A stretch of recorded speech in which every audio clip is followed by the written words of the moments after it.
Good afternoon, everybody. I know that it's late in the afternoon and it's right after lunch as well. I'll try to make it as short as possible. I know everybody is talking about small exchanges. Small exchanges are very, very important, believe me. I've lived through it in 2-3 markets in my life, from $10,000 a day of daily volumes going up to $4 billion a day volumes. I've lived through it. There are many things that actually one can do. However, can I? Oh, okay.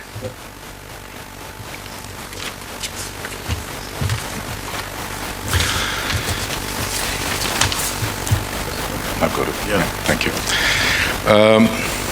First of all, we have to understand that the exchanges really do play a major role in the development of the economies in which they operate. And for that, I think that all the policymakers, all the politicians, all the institutions in the country have to be aware of this.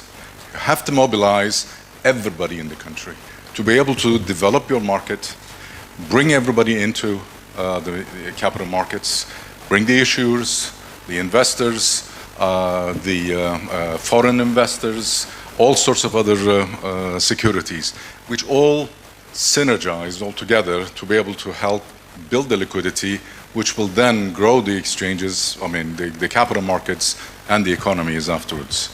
Exchanges and capital markets perform vital functions, as I said before, by raising and enabling, raising capital and enabling effective price formation. Effective price formation is a very interesting concept. When you go to a marketplace, you try to sell your product, people come and go, they give you a price, you say a price, people give you prices and all of that. It takes a long process, it's expensive, whereas in stock exchanges you have multiple investors, multiple orders coming in, and doing a continuous auction. It's just a fraction of milliseconds even, where you actually establish a right price at that moment. When I say right price, there is no right price for anything, but the right price of that moment, which puts an effective value of your product. The exchanges help the old, the new, the large, the SMEs, everybody to prosper. Listing is a platform for future funding. It helps you increase your employment as companies grow. You get better quality employers. It becomes a tool for your marketing. If you're a consumer goods product, a consumer goods company, you automatically have a lot of loyal customers. If you are in the middle, then you benefit from both the suppliers and the end buyers. It provides a signal on the health of the economy. Everybody looks at the index. When you see the index going up and down, it gives you an indication of how the market's behaving. And that gives a great impression of the market at that moment and even the health of the economy itself. There's mutually positive relationships, which has been measured on many studies, with the GDP increase and the growth of the capital markets. The growth of the exchanges also contribute to tax revenues of the countries, directly and indirectly. They channel the funds in the large-scale economies. If you want to, as a country, develop certain technologies, certain industries of your own, you provide various incentives and all of that. But through the IPOs and through the capital markets, you can actually increase the speed and the trend of the development of each of these industries. It attracts international direct and portfolio investors as long as you have the right measures inside. As long as there are no obstacles to international investors, which again brings the question to mobilizing all the interested parties, all the related parties in the country. You have to go with your Ministry of Finance, who was here in the morning, very, very helpful, very positive, I think, on the outlook of the growth of the market, which is really a great positive thing for you. The regulator was here. Regulator is, I think, still sitting with us, and I'd like to be able to address this to you as well. Regulators are very important in this, and bring together regulators, the ministries, all the economic actors in the country together in an effort to not only increase liquidity, that comes, but increase the IPOs, increase the number of companies to be listed on the exchange. That requires really the help of everybody, the coordination of all the actors in the economy. It actually promotes public engagement, social engagements through the ease of access to capital markets, through data. Data is extremely important in capital markets. It provides the necessary information, the necessary ingredients for you to evaluate a company, to evaluate the health of the market itself, and the market data is what really helps establish and ensure an effective price formation. Efficient supervision and regulation in the markets is extremely important. Companies have to disclose their information, the correctness of that information, the auditors, the supervisors, the regulatory authority have to make sure that the rights of the investors are protected. And because of that, you have to have the right infrastructure to be able to follow this. If you do it manually, it takes a long time. You have to have the right technological infrastructure for disclosures to come in, and in a very secure environment as well. I think I'm talked. High quality price information improves the valuations, reduces cost of capital for issuers, and plays a key role in setting reference prices used for a range of investment products, including ETFs and funds, as well as provide extra liquidity when used as collateral for leverage. Today, we heard various speakers talk about whether capital markets are in competition with the banking system and all that. There is no competition. There is high level of complementarity. Companies come to their necks with their credits. They cannot borrow anymore from the banks. Then what do? They go to the capital markets, increase their capital, sell shares, raise capital. How about the valuations, you're going to say? Well, the owners of the companies may not be willing to accept any price or whatever. But then you have another issue. You don't have to sell all of your shares. You have a minority share to sell on the stock market. There are various criteria. Many exchanges in the world require minimum between 15 to 30% floating rates. That doesn't mean the losing of control of your company. That doesn't mean that you are actually sharing the control of your company. Portfolio investors don't sit on the boards. They don't get involved in your decisions. They'd like to see that the owner of the company that has brought the company to that level so that it's worthy of a public offering should stay and continue to work.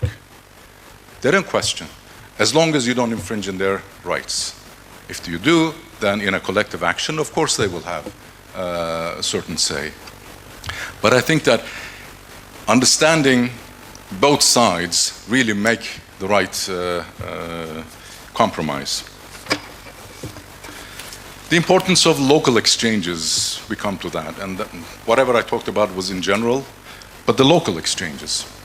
When I mean local exchanges, of course, in terms of the IPOs and the investors have this bias of trading in the local exchanges. That is for sure. A lot of the IPOs go to the local exchanges, and I will show you later on in a graphic. The cross-border investments and poor financial literacy in the foreign markets make it very complicated for local investors to invest abroad. Not necessarily just for individual investors, but also professional and institutional investors also, because it's expensive. They have to pay for research, they have to create these linkages and all of that. But home market is extremely important. Only roughly 2% of notional volumes in the European exchanges, which is not all that different in the rest of the world, are traded on regulated markets that are not the stock's primary listing venue. So all this talk about dual listings, listings abroad and this and that, very little trading going on outside the home market. I will show you in a while. Professional investors globally are typically able to invest across borders, yes, but they still prefer the local markets. Regulation and supervision of the local regulatory authority is very important. Efficient price discovery with the sufficient liquidity at the local exchange ensure the attractiveness of the market for local as well as foreign investors. The local exchanges are preferred venues for privatization programs by the governments as well. When they go public, privatizations are very important for the development of the markets. That privatizations bring in investors by the thousands. Retail investors come in, and that creates a huge liquidity pool. Without the privatizations, it is very difficult for local exchanges to grow. As you will see in this graphic, which was done by Oliver Wyman, it shows that only 2% really, on an average, of the notional value of trading happens in markets other than the home market. This shows, the graphic actually shows the breakdown of various different trading venues. Of course, it's also quite important that the intra-market competition is extremely important as well. But I think in Macedonia and I think in the Balkans, we're not worried about MTFs and internalizers and all sorts of dark pools. We still depend on the local exchanges. When it comes to the number of listings again, between 2021 and 2025, about 90% of the European companies, excluding UK, raising under $50 million or euros, sorry, chose the IPO within their home market. I think this is quite in line with what Mr. Attila talked about from EBRD this morning. And but even for companies that are larger than 50 million euros, again, still 75% of them go to the home market. This is just a nice framework which was done by WFE, World Federation of Exchanges, and the United Nations.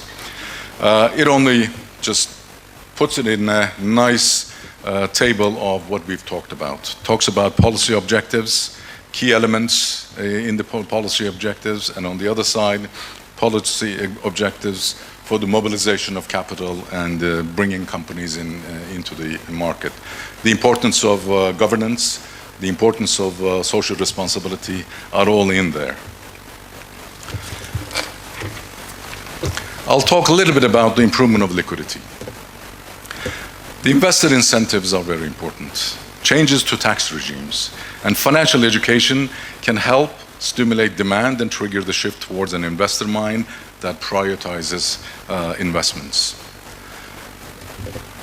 Capital gains, exemptions from capital gains taxes, exemptions from dividends, for example, may actually give the extra incentive to the investor to come into the capital market and buy equities.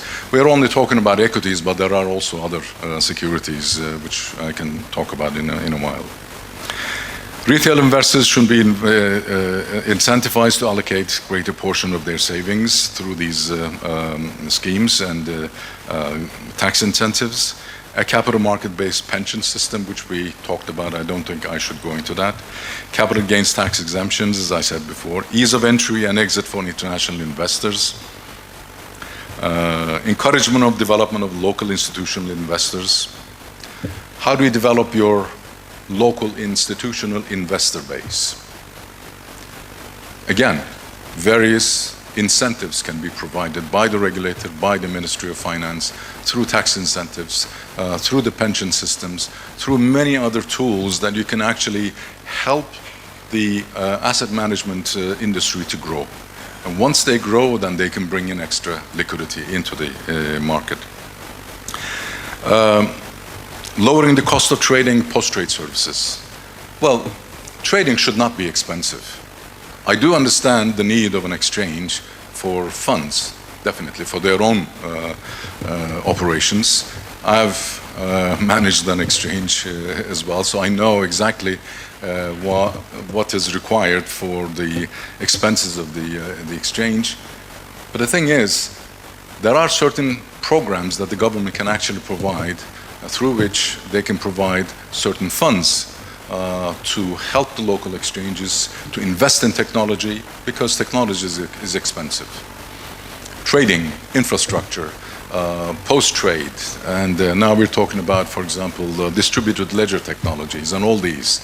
If we don't do that, then what happens is this tokenization and digitalization of the assets and everything else actually just disperse without control, and regulators are having very difficult time regulating the digital assets, the whole digital economy issue. We need to take precautions on that. Make sure that trading is inexpensive. Post-trade services are inexpensive, so that people can actually trade more and more. Intraday trading is important. A lot of regulators may not like the intraday traders. But the thing is, intraday traders, provided that there is enough and sufficient supervision, can provide extremely high liquidity into the market. And we've seen this in Europe, we've seen it in elsewhere as well. I think more than 50–60% of the daily trades are intraday trading. And that increases the volumes. Lastly, I'm going to talk about inclusion into international indices, such as MSCI Emerging Market Index, FTSE, S&P, and all these, which actually bring in a lot of passive investments. I don't mean necessarily Macedonia in this case, but there are certain things that Macedonia actually can do to be able to show itself, put itself in a showcase so that it attracts the attention. Just to show you, it's nothing to be afraid of. This is the criteria of classifications. We have frontier markets, emerging markets, and developed markets. We're not looking at the developed side. Emerging may be a little bit too large for Macedonia, but looking at the frontier, for example, doesn't look all that difficult to get into it. I think some of these criteria are not all that really difficult. I think if we just push it a little bit, we can increase the showcase of Macedonia into either frontier markets or even standalone markets. Some examples of, I don't know if you can see it clearly, but some examples of the emerging markets in the Americas and the EMEA region. They're not all perfect, as you can see. There are certain dashes, which means that they need development, but they're still counted as emerging markets. So the criteria is not all that difficult, however, we have to work on it. You see, MSCI and S&P look at the data yearly. They don't look at it in all that much detail, unless you work with them. I've done that in many exchanges. Done it with the Turkish exchange, the Saudi exchange. I think I was doing a project for the Polish exchange for a while as well, and I've done it with some of the other smaller exchanges in Central Asia as well. You just have to work with these index providers. They say, well, they assume that you don't have something, but actually you do. Or there are certain small either regulatory developments or maybe some investment into the technology to be able to help develop whatever is lacking. Once you do that, then you're there. And that creates a big difference. Just the market classifications of various countries. In the emerging markets, we have, I think from this area, we have Hungary, Greece and Turkey, of course. But the frontier markets, we have Croatia, and I think that we should be able to see more countries in the EMEA region for the frontier markets. And then you have what is called the advanced frontier markets. These are frontier markets, but their infrastructure is so good that they're almost like the developed markets, but they're not as big. And because of that, they're called the advanced frontier markets. These are really interesting classifications for, and then you have the standalone markets where they have many things missing, but the index providers actually try to follow them. And through that, they still have the attraction, they still have the attention of the investors. And I'd like to end my presentation by giving you an old American proverb. It goes like this: build and they will come. Thank you for your patience.